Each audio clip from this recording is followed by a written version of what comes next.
मरे हुए 4 दिन भी नहीं हुए हैं और तुम लोगों ने अपना असली रंग दिखाना शुरू कर दिया। असली रंग तो तू दिखाना चाहती है मैं, और हमारी करोड़ों की दौलत लेकर भाग जाना चाहती है। मैं तुम्हारी दौलत को कहीं लेकर नहीं जा रही हूँ, तुम लोग मुझ पर बेवजह शक कर रहे हो। सुनिए वकील साहब, हमारे भाई के नाम की सारी प्रॉपर्टी इस औरत के नाम पर ना करके ना हम दोनों भाइयों के नाम पर करवा दीजिए। लेकिन वो किस लिए सर? क्योंकि वकील साहब, भाई तो हमारा रहा नहीं और औरत जाते कोई भी भरोसा नहीं होता। क्या पता कल ये किसी के साथ भाग जाए तो फिर हमारी करोड़ों की दौलत भी इसके साथ चली जाएगी। देखिए सर, कानूनी तौर पर आपके भाई के मरने के बाद उनकी सारी प्रॉपर्टी पर इनका अधिकार बनता है, और वैसे भी सर ये प्रेग्नेंट है। ये वकील, मुझे लगता है तू आगे की जिंदगी जीना नहीं चाहता, इसलिए हम जैसा कहते हैं वैसा ही कर।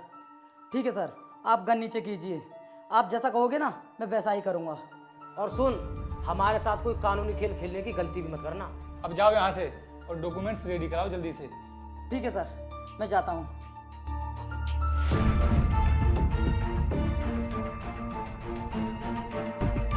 ओए रुक, तू अपनी औकात में रह, हमारे घर का नौकर है, इसलिए सिर्फ चौकीदारी कर। चल निकल। कान खोलकर सुन ले तू मेरी बात है। अगर जिंदा रहना चाहती है ना तो जैसा मैं कहता हूँ तुझे सिर्फ वैसा ही करना होगा, वरना मुझसे बुरा कोई नहीं होगा। हाँ मुझे पता है, इस दुनिया पे तुमसे बुरा कोई है भी नहीं, तुम सबसे बुरे इंसान हो। साली अभी भी जुबान चला जा रही है, तू जानती नहीं है हम कितने खतरनाक लोग हैं। अब यहीं पर पड़ी रहेगी या फिर हमारे लिए खाना बनाएगी? चल यहाँ से।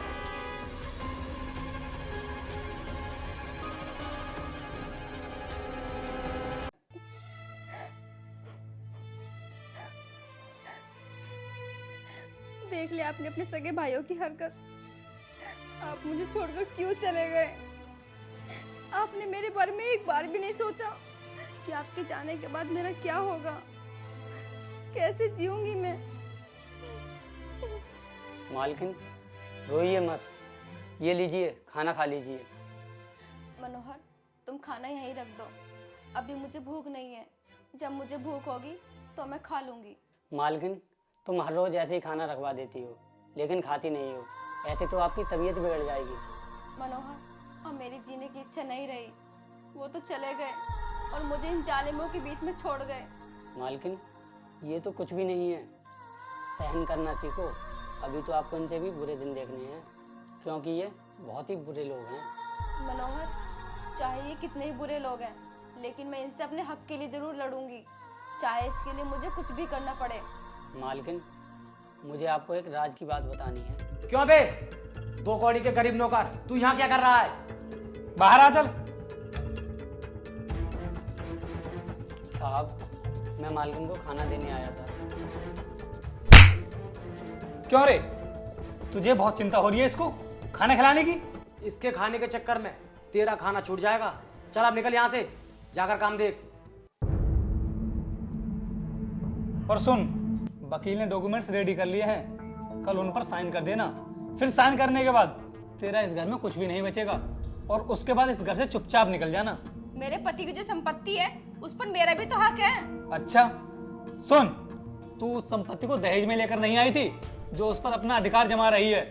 हमारे भाई ने अपनी मेहनत से कमाया था उसके लिए, और उस पर सिर्फ हमारा अधिकार है।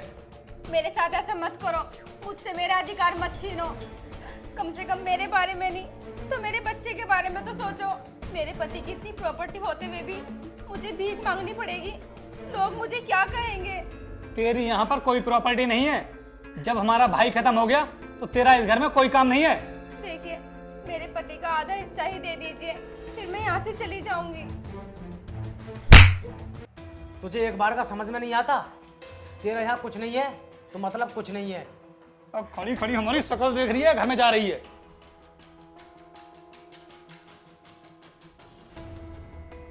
मनोहर मुझे कुछ राज की बात बताने वाला था, लेकिन वो क्या बात हो सकती है?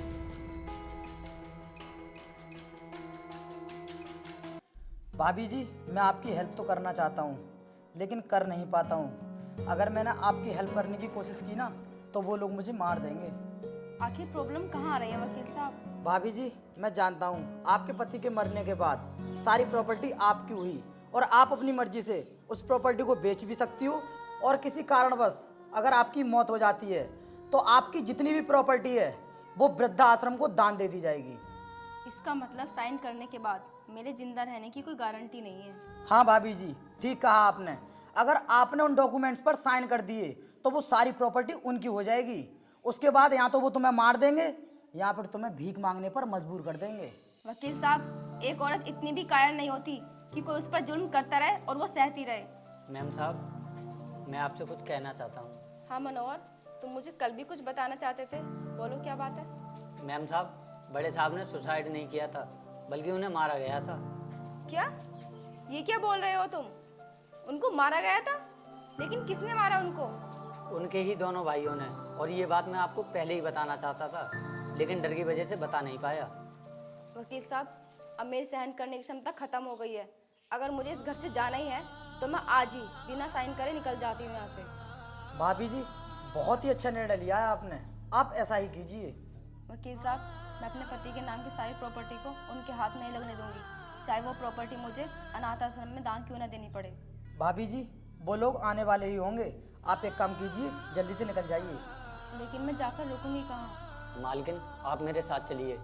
और मेरा एक पुराना घर है जो बिल्कुल खाली पड़ा है, वहाँ पर कोई आता जाता भी नहीं है। ठीक है, भाभी जी को यहाँ से जल्दी लेकर जाइए। आइए मालकिन।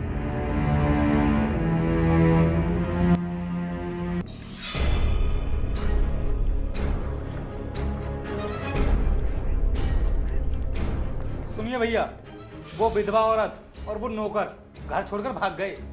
क्या कहा? भाग गए? अरे भागने की तो कोई दिक्कत नहीं है, लेकिन एक बार इन डॉक्यूमेंट्स पर साइन तो हो जाते। भैया, अगर वो औरत बिना साइन किए ही मर गई तो हमारे हाथ से सारी प्रॉपर्टी निकल जाएगी, हमारे हाथ में कुछ भी नहीं आएगा। कुछ भी करके ढूंढो ने कि वो कहाँ है, और मैं सभी थाने और चौकियों में इन्फॉर्म कर दूंगा। अगर हमें उनकी हरकत के बारे में पहले पता होता तो हम उन पर नजर रखते और उन्हें भागने का मौका तक नहीं देते। अब हमें वक्त बर्बाद करने में कोई फायदा नहीं है, चलकर ढूंढते हैं उन्हें। अगर तुम्हारे साथ इतना अत्याचार हो रहा था तो तुम्हें पुलिस का सहारा लेना चाहिए था। पुलिस का सहारा क्या लेती साहब, जो मुझ पर जुर्म ढा रहा था वो खुद एक पुलिस वाला है और उसकी हर जगह सेटिंग है। ठीक है, मैं तुम्हारे साथ हूँ और आज के बाद तुम जहाँ भी जाओगी मैं तुम्हारे साथ जाऊँगा।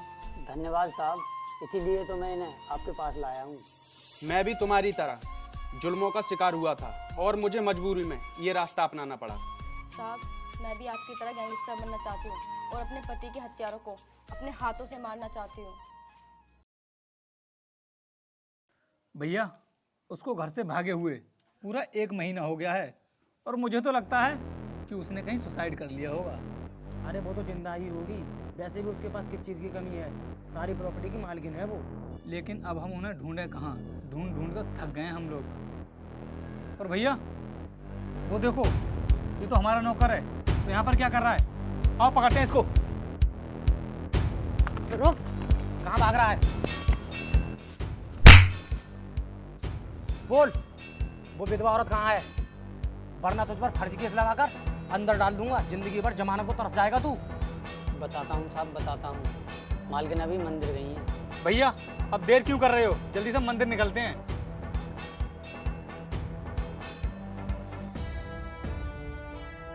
हेलो मालकिन।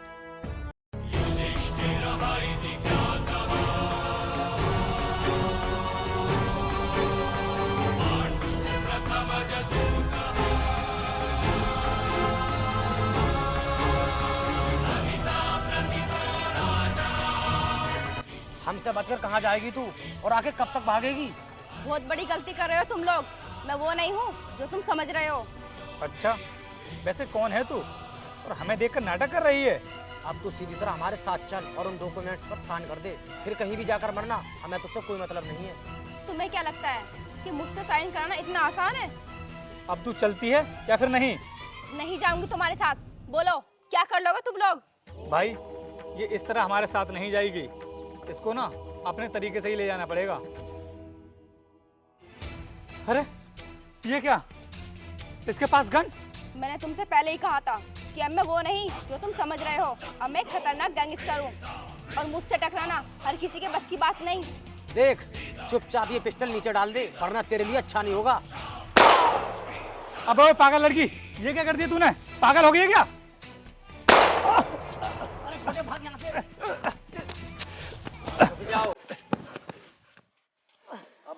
जाओगे कहाँ तुम? बहुत अत्याचार कर लिए तुमने। अबे ओए, तू ये क्या कर रहा है? तू तो हमारे घर का वफादार नौकर था ना। मैं 1 महीना तुमसे दूर रही, मैं तुमसे डरी नहीं थी, बल्कि मैं तुम्हें मारने की प्लानिंग कर रही थी। भाभी जी, हमें माफ कर दीजिए, हमें आपके हिस्से की कोई भी प्रॉपर्टी नहीं चाहिए। तुम लोगों ने मेरे निर्दोष पति की हत्या की और मुझ विधवा पर अत्याचार किए। तुम लोग अपने आप को मर्द समझते हो।